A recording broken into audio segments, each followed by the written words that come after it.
ಕಾನೂನಿಗೆ ಕೈ ಹಾಕುವಂಥದ್ದು ಇದೆಯಲ್ಲ, ಜೇನುಗೂಡಿ ಕೈ ಹಾಕುವುದು. ಆಕ್ಚುಲಿ ಇದರಲ್ಲಿ ನಂಬರ್ 1 ತಪ್ಪು ನಮ್ಮಂತ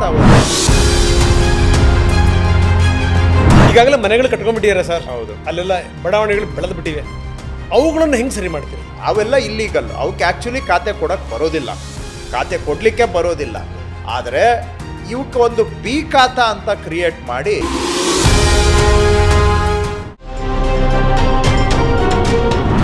ಎಸ್, ಈಗ ನಿಮ್ಮ ಯೋಜನೆಗಳು ನಾನೊಂದು ಒಂದು 5 ಪಾಯಿಂಟ್ ಹಾಕೊಂಡಿದ್ದೀನಿ. 5 ಪಾಯಿಂಟ್ಗಳ ಜೊತೆಗೆ ಅದರಲ್ಲಿರುವಂಥ ಲೋಪಗಳ ಪಾಯಿಂಟ್ಸು ಕೂಡ ನನ್ನ ಹತ್ರ ಲಿಸ್ಟ್ ಇದೆ. ಕೃಷ್ಣ ಬೈರೇಗೌಡರೆ, ಮೊದಲು ಈ ಭೂ ಸುರಕ್ಷಾ ಯೋಜನೆ ಬಗ್ಗೆ ಶುರು ಮಾಡೋಣ. ಹೌದು, ಅದು ಏನು, ಏಕೆ ಮತ್ತು ಹೇಗೆ ಅಂತ ನೋಡಿ. ಭೂ ಸುರಕ್ಷಾ ಏನಕ್ಕೆ ಮಾಡಿದ್ದೀವಿ ಅಂದರೆ, ಈ ದಾಖಲೆಗಳಿದಾವಲ್ಲ, taluk office, AC office, DC ಆಫೀಸಲ್ಲಿ ಈ ದಾಖಲೆ ತಗೊಳ್ಳೋದೇ ಜನಗಳಿಗೆ ಒಂದು ಅರಸಾಹಸ. ಒಂದು ದಾಖಲೆ ತಗೋಬೇಕು ಅಂದರೆ 2-3 ಬಾರಿ ವಿಸಿಟ್ ಮಾಡಬೇಕು ತಾಲೂಕು ಆಫೀಸ್ಗೆ. ಕೆಲಸ ಕೆಟ್ಟು ಇದೇ ಟೈಮ್ ಹೋಗುತ್ತೆ ಅವ್ರದ್ದು. ಕೆಲವು ಕಡೆ ಅಂತೂ ನೇರವಾಗಿ ಹೋಗಿ ಕೇಳಿದ್ರೆ ಏನೋ ಒಂದು ಕಾರಣಕ್ಕೆ ದಾಖಲೆ ಸಿಗಲ್ಲ. ಕೊನೆಗೆ ಆ ಜನ ಏನು ಮಾಡ್ತಾರೆ, ಯಾವನೋ ಒಬ್ಬನಿಗೆ ಕೊಟ್ಬಿಟ್ಟು ಒಂದಿಷ್ಟು ದುಡ್ಡು ಕೊಟ್ಬಿಟ್ಟು, ಹೋಗಪ್ಪ ನನಗೆ ಈ ಡಾಕ್ಯುಮೆಂಟ್ ತೊಗೊಂಡು ಬಂದು ಕೊಡು ಅಂತ ಅನಿವಾರ್ಯವಾಗಿ ಒಬ್ಬ ಹೊರಗಿನ 3ನೇ ವ್ಯಕ್ತಿಗೆ ಶರಣಾಗುವಂಥ ವ್ಯವಸ್ಥೆ ಕೆಲವು ಕಡೆ ಇದೆ, ಎಲ್ಲ ಕಡೆನೂ ಅಲ್ಲ. ಇದು ಒಂದು ದಾಖಲೆ ಪಡ್ಕೊಳ್ಳೋ ಸಮಸ್ಯೆ. ಎರಡನೇದು, ಕೆಲವು ದಾಖಲೆಗಳು ಭಾಳ ಹಳೇದಾಗ್ಬಿಟ್ಟಿದೆ. ನಮ್ಮಲ್ಲಿ 150 ವರ್ಷ ಹಳೆ ದಾಖಲೆಗಳಿದೆ, ಈಗೆಲ್ಲ ಪುಡಿ ಆಗ್ತಾ ಇದ್ದಾವೆ.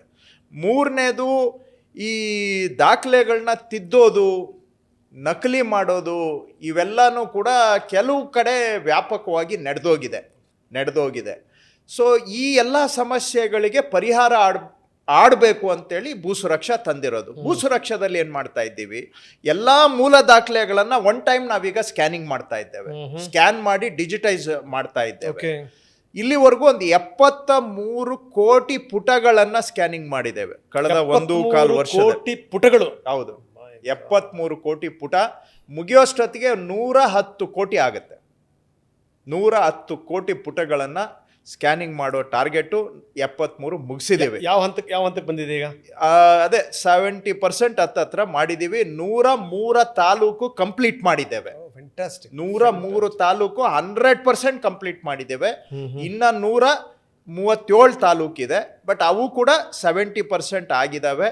ಸೊ ಅಲ್ಲಿ ಏನೇ ಮಾಡಿ ಇನ್ನೊಂದು 4-5 ತಿಂಗಳಲ್ಲಿ ಕಂಪ್ಲೀಟ್ ಮಾಡೋ ಗುರಿಯನ್ನು ಇಟ್ಕೊಂಡಿದ್ದೇವೆ. So taluk office, AC, DC ಆಫೀಸಲ್ಲಿರೋ ಎಲ್ಲ ಮೂಲ ದಾಖಲೆಗಳನ್ನು ಸ್ಕ್ಯಾನ್ ಮಾಡಿ, ಈ ಸ್ಕ್ಯಾನ್ ಮಾಡೋದ್ರಿಂದ ಏನು ಅನುಕೂಲ ಅಂದರೆ, ಒಂದು ಇನ್ನೇನು ಶಿಥಿಲಾವಸ್ಥೆಯಲ್ಲಿರುವ ದಾಖಲೆಗಳು ಸಂರಕ್ಷಣೆ ಆಗುತ್ತೆ ಶಾಶ್ವತವಾಗಿ. ಯಾಕೆಂದ್ರೆ ದಾಖಲೆ ಕಳೆದೋಯ್ತು ಅಂತ ಹೇಳಿದ್ರೆ ನಾಳೆ ನಿಮ್ಮ ಮಾಲೀಕತ್ವನೇ ಕಳೆದೋದಂಗೆ. ದಾಖಲೆ ಇಲ್ಲ ನಿಮ್ಮ ಮಾಲೀಕತ್ವಕ್ಕೆ ಅಂದ್ರೆ ಎಲ್ಲಿ ಗ್ಯಾರಂಟಿ ಏನು? ಯಾರು ಬೇಕಾದ್ರೂ ಬಂದು ನಿಮ್ಮ ರೆಕಾರ್ಡನ್ನು ಪ್ರಶ್ನೆ ಮಾಡ್ಬೋದು. ನಿಮ್ಮ ಹತ್ರ ಇರೋ ರೆಕಾರ್ಡ್ಗೆ ನಮ್ಮ ಹತ್ರ ತಾಳೆ ಇದ್ರೇನೆ ನಿಮಗೆ ಗ್ಯಾರಂಟಿ. ಈಗ ಮೂಲ ದಾಖಲೆ ಕಳೆದೋಯ್ತು, ಶಿಥಿಲ ಆಗೋಯ್ತು ಅಂದರೆ ನಾಳೆ ನಿಮ್ಮ ಬದುಕು ಅತಂತ್ರ ಆಗುತ್ತೆ. ಸೊ ಈಗ ನಾವು ಸಂರಕ್ಷಣೆ ಮಾಡ್ತೇವೆ ಶಾಶ್ವತವಾಗಿ, ಒಂದನೇದು. ಎರಡನೇದು, ಒಂದ್ಸತಿ ಸ್ಕ್ಯಾನಿಂಗ್ ಮಾಡಿಬಿಟ್ಮೇಲೆ ಇಲ್ಲಿವರೆಗೂ ನಡೆದೋಗಿದೆ, ಇನ್ನು ಮೇಲೆ ತಿದ್ದೋದಕ್ಕೆ ಆಗೋದಿಲ್ಲ, ನಕಲಿ ಮಾಡೋಕ್ಕಾಗಲ್ಲ, ಫೋರ್ಜರಿ ಮಾಡೋಕ್ಕಾಗೋದಿಲ್ಲ. ಒನ್ ಟೈಮ್ ಸ್ಕ್ಯಾನಿಂಗ್ ಮಾಡಿಬಿಟ್ರೆ ಈ ಎಲ್ಲ ಅಕ್ರಮಗಳಿಗೆ ಕಡಿವಾಣ ಹಾಕ್ಬೋದು. ಈ ಮಾಡೋದ್ರಲ್ಲೇ ಏನಾದರೂ ನಕಲು ಸೇರೋ ಇದೆ, ನಾನು ಇಲ್ಲ ಅಂತ ಹೇಳಕ್ ಹೋಗಲ್ಲ ಸುಮ್ಮನೆ. ಯಾಕಂದ್ರೆ ಈಗಲೂ ಕೂಡ ಈಗ ಸ್ಕ್ಯಾನ್ ಮಾಡೋವಾಗ್ಲೂ ಕೂಡ ಕೆಲವು ಕಡೆ ಸೇರಿಸಿದ್ದಾರೆ. ನಮ್ಮ ಗಮನಕ್ಕೂ ಬಂದಿದೆ. ಆದರೆ ನಾನು ಈಗ ಒನ್ ಟೈಮ್ ಸ್ಕ್ಯಾನಿಂಗ್ ಮಾಡಲಿಲ್ಲ ಅಂದರೆ ದಿನ ಸೇರಿಸ್ತಾರೆ. ಕರೆಕ್ಟ್. ಈಗ ಈ ಸ್ಕ್ಯಾನಿಂಗ್ ಮಾಡಬೇಕು ಅನ್ನೋ ಯೋಚನೆ 2005ರಲ್ಲೇ ಬಂದಿತ್ತು. 20 ವರ್ಷ ನಾವು ಮಾಡಿಲ್ಲ. ಮಾಡಿಬಿಟ್ಟಿದ್ದಿದ್ರೆ ಇವತ್ತು 100ರಲ್ಲಿ 75% ಅಕ್ರಮವನ್ನು ನಾವು ಆಗಲಾರದಂಗೆ ಮಾಡ್ಬೋದಾಗಿತ್ತು. ಆದರೆ ಮಾಡಲಿಲ್ಲ 20 ವರ್ಷ. ನಮ್ಮಂಥವರು ಮೈ ಎಚ್ಚರ ತಪ್ಪಿದ್ದೇವೆ. ಈಗ ನಾವು ಮಾಡ್ತಾ ಇದ್ದೇವೆ. ಮಾಡೋವಾಗಲೂ ಕೆಲವು ಕಡೆ ಸೇರಿಸ್ತಾ ಇದ್ದಾರೆ. ಅದಕ್ಕೂ ನಾನು ಕಣ್ಣು ಇಟ್ಟಿದ್ದೀನಿ. ಅಂದರೆ ನಾಳೆ ದಿನ ಮೇಲ್ನೋಟಕ್ಕೆ ಇದು ಅಸಲಿ ಅಂತ ಕಂಡು ಬರದೇ ಇದ್ದಲ್ಲಿ ಅವುಗಳನ್ನೆಲ್ಲ ಫೊರೆನ್ಸಿಕ್ಸ್ ಸೈನ್ಸ್ ಲ್ಯಾಬೊರೇಟರಿ ಅಂದರೆ ವಿಧಿವಿಜ್ಞಾನ ಪ್ರಯೋಗಾಲಯಕ್ಕೆ ಕಳಿಸಿ ಅದರ ನೈಜತೆಯನ್ನ ಖಚಿತಪಡಿಸ್ಕೊಳ್ಬೇಕು ಅಂತ ನಾನು ಆಲ್ರೆಡಿ ಇನ್ಸ್ಟ್ರಕ್ಷನ್ ಕೊಟ್ಟಿದ್ದೇನೆ.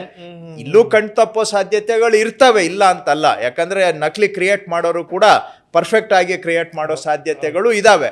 ಆದ್ರೆ ಅದಕ್ಕೂ ಒಂದು ಚೆಕ್ ಅಂಡ್ ಬ್ಯಾಲೆನ್ಸ್ ಇಟ್ಟಿದ್ದೀನಿ. ಆದ್ರೆ ನಾನೇನಾದ್ರೂ ಈಗ ಸೇರಿಸ್ತಾರೆ ಅಂತ ಎದುರುಕೊಂಡು ನಾನು ಸ್ಕ್ಯಾನಿಂಗ್ ಮಾಡಲಿಲ್ಲ ಅಂದ್ರೆ ದಿನ ಸೇರಿಸ್ತಾರೆ. ಪ್ರತಿನಿತ್ಯದ ಕೆಲಸ ಇದು ಕೆಲವು ಕಡೆ. ಸೊ ಅಟ್ಲೀಸ್ಟ್ ಇನ್ ಮುಂದಕ್ಕಾದ್ರೂ ಸೇರಿಸೋದಕ್ಕೆ ಕಡಿವಾಣ ಒನ್ ಟೈಮ್ ಪರ್ಮನೆಂಟ್ ಆಗಿ ಕಟ್ ಆಫ್ ಬಿದ್ದೋಗುತ್ತೆ. ಸೊ ನಕಲಿ ಅಕ್ರಮಗಳಿಗೆ ಇನ್ನು ಮುಂದೆ ಆಗುವಂತ ಅದಕ್ಕೆ ನಾನು ಕಡಿವಾಣ ಹಾಕ್ಬಹುದು. ರೈಟ್. ಮೂರನೇದು, ಎಷ್ಟೋ ಜನ ಕಚೇರಿಗೆ ಹೋದ್ರೆ ನಿಮ್ದು ಕಡತ ಕಳೆದೋಗಿದೆ ಕಣ್ರಿ, ಸಿಗ್ತಾ ಇಲ್ಲ ಕಣ್ರಿ ಅಂತ ಉತ್ತರ ಕೊಡ್ತಾರೆ. ಸೊ ಇವೆಲ್ಲ ಈಗ ಸ್ಕ್ಯಾನಿಂಗ್ ಮಾಡಿ, ಇಂಪಾರ್ಟೆಂಟ್ ಏನಂದ್ರೆ ಇವೆಲ್ಲವನ್ನು ಕೂಡ ನಾವೀಗ ಆನ್ಲೈನಲ್ಲಿ ಬಿಟ್ಬಿಡ್ತೀವಿ. ಸೊ ಈ 73 ಕೋಟಿ ಪುಟ ಅಷ್ಟೇ ಅಲ್ಲ, 110 ಕೋಟಿ ಪುಟಗಳು ನಮ್ಮ ಹತ್ರ ಏನು ರೆಕಾರ್ಡ್ಸ್ ಇದೆ, ಇಷ್ಟೂ ಆನ್ಲೈನಲ್ಲಿ ನಿಮ್ಮ ಮೊಬೈಲಲ್ಲೇ ನೀವು ನೋಡ್ಕೋಬಹುದು. ಯಾವ ಕಚೇರಿಗೂ ಬರಬೇಕಾಗಿಲ್ಲ.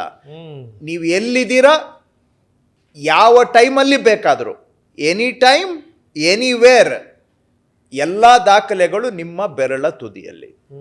ಇದು ನಮ್ಮ ಗ್ಯಾರಂಟಿ. ಅದಕ್ಕೆ ಭೂ ಸುರಕ್ಷಾ ಮಾಡ್ತಾ ಇದ್ದೇವೆ.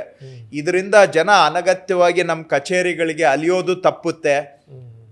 ಮನೆಯಲ್ಲಿ ಕೂತ್ಕೊಂಡು ಡಾಕ್ಯುಮೆಂಟ್ ತಗೋಬಹುದು. ಸರ್ಟಿಫೈಡ್ ಕಾಪಿಯನ್ನ ಆನ್ಲೈನಲ್ಲೇ ಕೊಡ್ತೀವಿ ನಾವು. ಜೊತೆಗೆ ನಕಲಿಗಳು ತಪ್ಪುಗುತ್ತೆ, ಕಡತ ಕಳೆದೋಗೋದು ತಪ್ಪುತ್ತೆ.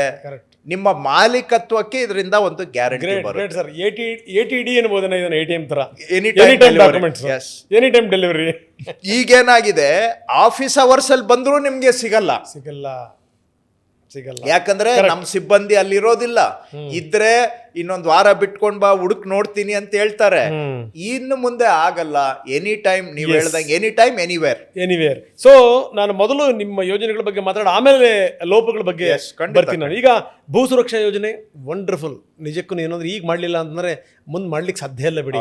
ಯಾಕಂದ್ರೆ ನಿಮಗೆ ಗೊತ್ತಿದೆ ಸರ್, ಏನು ಅಂದ್ರೆ ಆಸ್ತಿಗಳು ವಿಂಗಡಣೆ ಆಗಿ ಆಗಿ ಆಗಿ ಆಗಿ ಒಂದು ಬೆಡ್ಶೀಟ್ ಗಾತ್ರಕ್ಕೆ, ಒಂದು ಕಂಬಳಿ ಗಾತ್ರಕ್ಕೆ ಬಂದ್ಬಿಟ್ಟಿವೆ. ಇಂಥ ಸಂದರ್ಭದಲ್ಲಿ ಈ ಮುಂದಿನ ದಿನಗಳಲ್ಲಿ ತುಂಬಾ ಇಂಪಾಸಿಬಲ್, ಅದು ಒಂದು ಅದ್ಭುತವಾದ ಕೆಲಸ.